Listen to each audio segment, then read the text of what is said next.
kalilangan ay isang selebrasyon ng ating kultura at tradisyon. Ito ay isang patunay na sa kabila ng lahat ng hamon, sa gitna ng pagsubok at sa harap ng anumang pagsalungat, ang Generals ay nanatiling matatag, nagkakaisa at patuloy na sumusulong tungo sa mas magandang kinabukasan. Ang General Santos City ay hinubog ng maraming pagsubok simula pa noon at pinagtibay ito ng pagkakabuklod ng mamamayan. Nagpakita ng pagdadamayan, malasakit at pagtutulungan. Kaya napagtibay natin ang ating kultura at ang ating tradisyon na ating binibigyang pugay sa ating kalilangan ngayon. Kaya isang bagay ang hindi kailanman magbabago, ang ating diwa ng bayanihan, ang ating pagkakaibigan at ang ating pagmamahal sa lungsod na ating tahanan. Sa ating pagdiriwang ngayon, lagi nating isapuso at isadiwa na ang General Santos City ang ating tahanan. Responsibilidad natin na protektahan ang imahe nito. Hindi lamang ito responsibilidad ng mga leader, kundi ng buong mamamayan ang siyang nagsisikap upang maging maganda ang reputasyon ng ating syudad.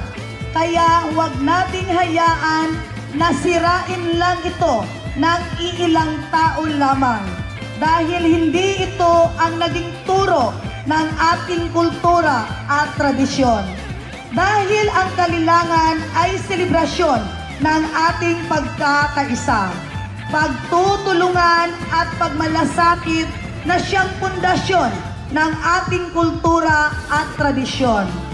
Dahil ang tunay na kalilangan ay nasa puso ng bawat general, nasa inyong saya, sa inyong pakikisa at sa inyong walang sawang suporta upang lalo nating mapalakas ang ating lungsod.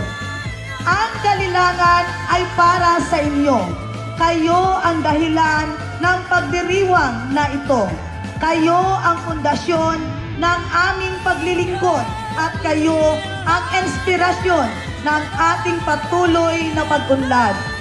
Gaano man kalaki ang pagkakaiba sa pananaw, sa kultura, sa paniniwala, tayo ay may adhikain ang magtulungan, magmahalan at bumuo ng isang mas maunlad na General Santos City.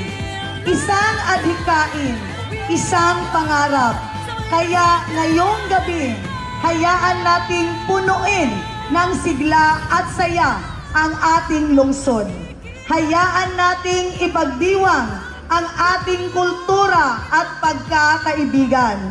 Hayaan nating ipakita sa lahat na tayo ay isang lungsod na hindi kayang paghiwalayin ng anumang pagsubok.